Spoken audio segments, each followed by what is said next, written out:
foi esse processo de conseguir fundar o Missão? A Missão, né? O partido A Missão. É a Missão. Olha, bem difícil, viu? Não é uma coisa fácil, não. Na verdade, é cada vez mais difícil montar partido no Brasil. Pra quem tá nos vendo, são 547 mil assinaturas que precisam ser validadas no TSE e elas são coletadas no estado, aí vão pra São Paulo, aí você tem que subir no sistema. É uma burocracia que é feito pra não fazer, né?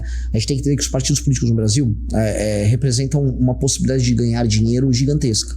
Os líderes partidários no Brasil são, na prática, eles não vão declarar isso, tal, mas eles são quase todos multimilionários, quando não bilionários. Fazem lobby dos mais diversos, usam o poder que eles têm com as bancadas deles para fazer negócio com grandes grupos empresariais, lobby de toda sorte. O presidente do PP, o Partido Progressista, Ciro Nogueira, foi pego agora no carnaval viajando com um jatinho de um lobista da área de bets, o do cara que trouxe o jogo de Diguinho pro Brasil lá pra Indonésia. Então esses caras vivem uma vida na babesca. O presidente do União Brasil, o Antônio de Rueda, organizava festas, estilo festas do Vorcaro, lá em Mykonos, em barcos. Ou seja, quem é que tem dinheiro pra levar um monte de gente famosa do Brasil, com o Gustavo Lima tocando, pra um barco no meio do Mediterrâneo pra comemorar o próprio aniversário? Esse dinheiro não veio de coisas lícitas, sejamos honestos. Então, é fechado, é difícil, porque é como se fosse um passaporte para você se tornar um bilionário.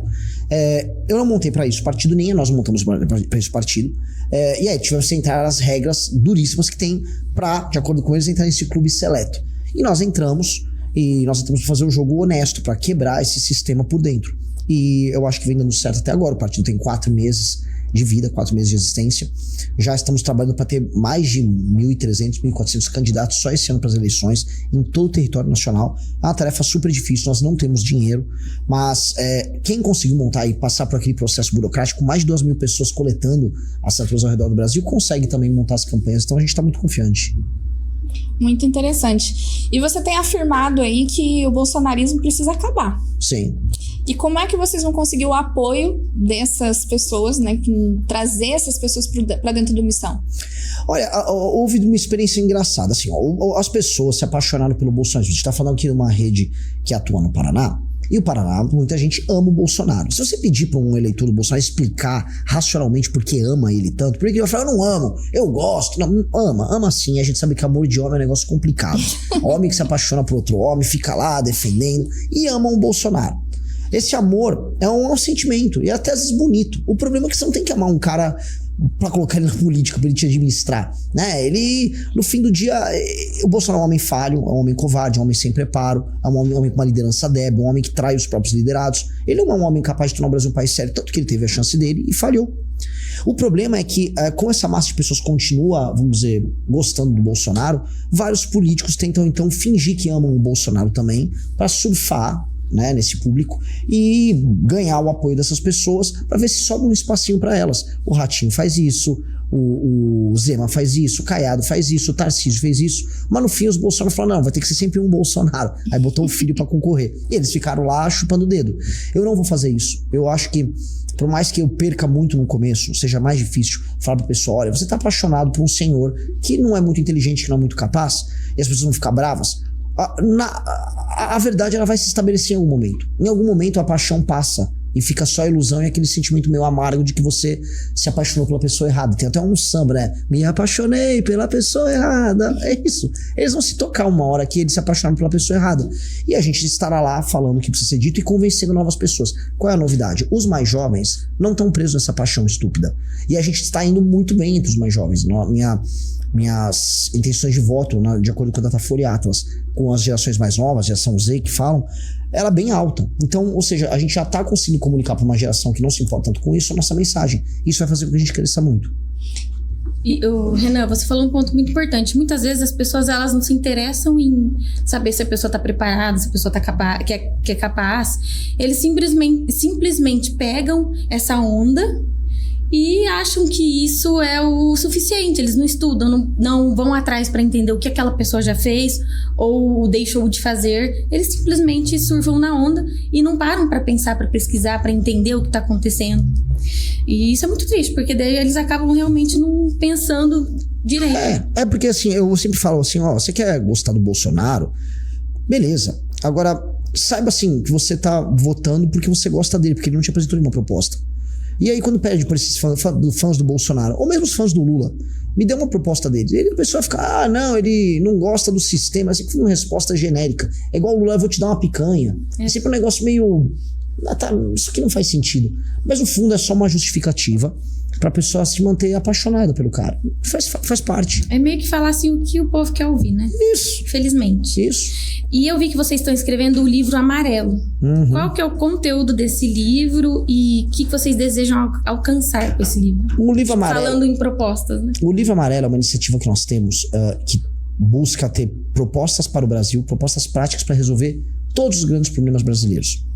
E a gente trouxe um time de pesquisadores ao redor do Brasil, estudantes das melhores faculdades, pessoas que gostam da gente, que foram trabalhar nisso de graça. E aí o que é? Primeiro você tem a iniciativa Livro Amarelo, que a gente chama, que são 6 livros que foram feitos, foram impressos, foram best-seller, os 6 livros, a gente vendeu já bastante deles, e com 6 propostas para o futuro do Brasil, entendimento do que é o passado, propostas para saúde, educação, e isso vai ser depois compilado e transformado num livro só, que aí é o Livro Amarelo, que vai sair em julho, que é o livro da nossa campanha, com as nossas propostas. E aí as propostas que a gente vai defender para o Brasil são as propostas do Livro Amarelo. Muito legal. E isso é bem legal, porque assim, o que a gente fez? A gente não ficou focando, isso aqui é uma proposta de direita para não sei o quê, para segurança. Eu vou dar um exemplo. A China não é um país de direita, definitivamente. A China, ela tem políticas muito interessantes de combate ao crime. Então, eu vou ou não vou usar só porque é chinês a proposta? Agora, um país que você pode colocar, vamos dizer, mais à direita hoje, a Argentina, né? O Milei é um governante de direita. Ele vem fazendo um corte de gastos públicos muito legal. Eu vou chamar, vou falar, o que tem de legal ali? Vou trazer as propostas dele. Eu não vou me importar muito se a proposta é de um país assim ou assado. Eu vou ver se ela funciona e se adapta ao Brasil. Se adaptou, eu vou usar. E eu acho muito interessante isso que você falou, né? Que é uma coisa que vem me chamando a atenção. Todo debate, toda conversa política, parece que não aparece proposta. Só aparece ataque, né? Só aparece essas outras coisas. E sentindo assim, nesse âmbito, você sente que os jovens, eles estão mais interessados nessas propostas? E o que você vê hoje, né, aqui pro Brasil, que você fala assim, não, esse daqui é algo que eu quero, que eu acho que precisa de muito cuidado, mas não tá tendo cuidado? Poxa, muitos assuntos. Mas primeiro eu vou concordar com você, eu acho que os mais novos, eles estão mais abertos a uma solução para os problemas deles. Enquanto que as pessoas mais velhas, infelizmente, estão apegadas em gostar de outras pessoas, que é gostar dos políticos. Então tem um problema. É muito mais difícil eu convencer, por exemplo, um senhor de 60 anos aqui no Paraná que gosta do Bolsonaro, ou uma senhora de 60 anos em Pernambuco que gosta do Lula, do que eu explicar para uma pessoa mais jovem uma proposta que resolva a segurança pública. O mais jovem está sendo prático. Ele quer que a gente vá lá e resolva isso, e aí ele topa até discutir o que a gente está trazendo de proposta, ou até discordar. Mas ele quer ver alguma coisa.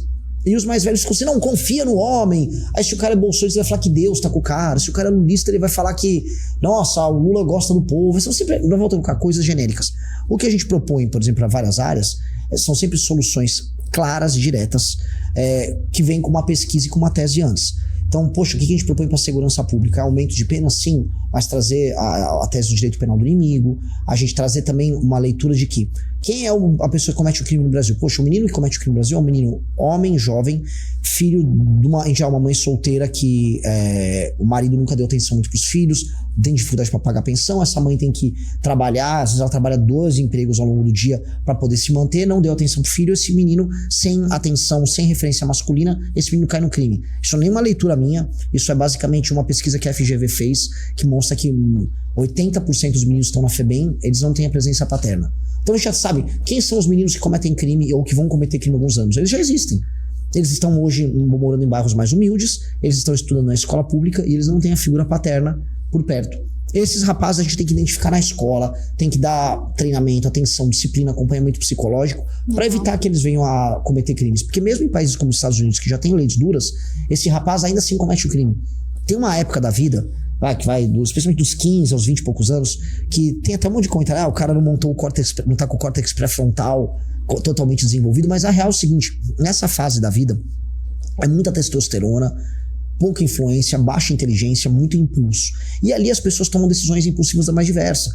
A gravidez na adolescência acontece nisso, o cometimento de crime, ações irrazoáveis, tomadas de riscos idiotas. Então nessa fase da vida, se não há um acompanhamento, o jovem erra. E o cara que comete o crime é uma pessoa, no fundo, que cometeu um erro muito grande, um erro de cálculo, seguir os próprios impulsos. Então, a escola tem que ser um lugar de identificação dessas pessoas e de prevenção também. Porque eu volto a falar, mesmo destruindo o crime organizado, a gente vai destruir, aumentando as leis penais, leis de execução penal, a gente vai fazer tudo isso, vai diminuir muito crime. Ainda haverá algum crime. E, em geral, quem comete é esse jovem com esse perfil. Este cara precisa ter uma atenção direta para que ele não cometa os crimes. É exatamente esse caso que a gente viu recente agora, daqueles 4 jovens que cometeram estupro coletivo. Isso, no Rio.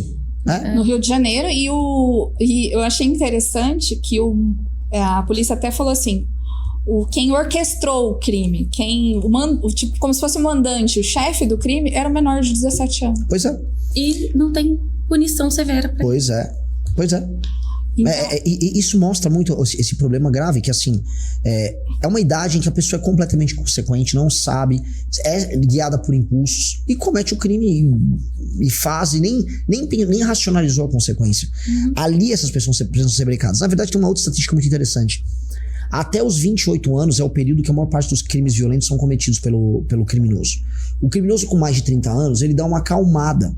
E depois dos 40 ele acalma muito, né? Então, se a gente impede essa pessoa de, nesse período mais crítico, cometer os crimes, depois ele vai se adequando. Então, nós temos uma faixa de idade que é uma faixa crítica, em que essas pessoas precisam ser abordadas e tem que haver um trabalho com elas para fazer uma prevenção, que vai junto com a lei e com a ordem. Então, o trabalho tem que ser completo. Principalmente, acredito que a base, né? A base ali na escola é muito importante para isso. Existiu aqui em Maringá, na região, teve uma professora que ela queria colocar em prática um livro justamente sobre abuso infantil. Ela queria dar palestra nas escolas, só que ela foi barrada porque o poder público ficou com medo do que poderia acontecer se essas crianças começassem a denunciar. Eles não teriam cadeia para todo mundo. Essa foi a fala que teve. Então isso é triste, acontece. E daí a gente também estava comentando sobre planejar, né? Planejamento, fazer plano de governo. Eu comentei hoje cedo, né, que eu fui candidata a prefeita em Sarandi em 2024. Eu montei meu plano de governo, passo a passo. Conversei com pessoas que sabiam de cada área, a gente foi montando junto. Só que quando eu ia na rua, ia tentar falar, muitas pessoas não estavam interessadas. E sabe o que acontecia também? Outros candidatos vinham e falavam coisas absurdas que eram impossíveis de serem feitas, e eu com a sinceridade, e outras pessoas trazendo mentiras, e as pessoas caíam. Muito fácil. As pessoas caem muito fácil. É demais. Só um exemplo. Um candidato a prefeito falava, não, que eu vou construir 4 hospitais aqui. Isso não existe. Não tem nem condições para isso na cidade como Sarandi. E as pessoas acreditavam, falavam, não, eu vou votar nele porque ele vai trazer 4 hospitais. E assim, isso tem que acabar, sabe? Essa enganação, essa falta de informação, isso é uma política que começa dentro das escolas. Sim. Assim, esse problema do encanto com o político, e o político que cria as propostas mirabolantes, começa pela seguinte coisa: em geral não é nenhum político que cria proposta. A maior parte dos candidatos no Brasil, pro poder executivo, vai para prefeito, governador, presidente, quem monta as propostas para eles são marqueteiros. Então o marqueteiro estuda o que o público quer ouvir, inventa umas propostas e joga. E a maior parte dos candidatos a presidente são isso, basicamente. Vem o marqueteiro e fala, olha, o povo quer tal coisa, aí ele joga alguma coisa ali e põe no ar e a pessoa fica, né, legal, temos uma proposta, que é um estudo de marketing. Então os caras entenderam, olha, eu vou te falar qual foi o caso do cara, não conheço o cara, não sei o nome dele, mas é óbvio que foi isso aqui. Eles puxaram uma pesquisa, maiores preocupações da população de Sarandi. Saúde tá em primeiro, perfeito. Então, não vamos fazer já que estão muito preocupados com saúde, vamos fazer 4 hospitais. Olha, eu gosto tanto desse tema, eu vou resolver tanto isso que eu vou fazer logo 4. Aí as pessoas, ele vai fazer 4? Eu tô tão preocupado com isso que ele vai fazer, realmente não vai ter problema de saúde. Então é assim que eles criam, é absolutamente idiota. E o problema é que assim, as pessoas caem nessas conversas muito porque também as pessoas não cobram depois da execução disso. Eventualmente um político desses ganha eleição e a pessoa não cobra, deixa passar. É um ciclo de enganação que se repete de 4 em 4 anos. É difícil. É difícil. Muito.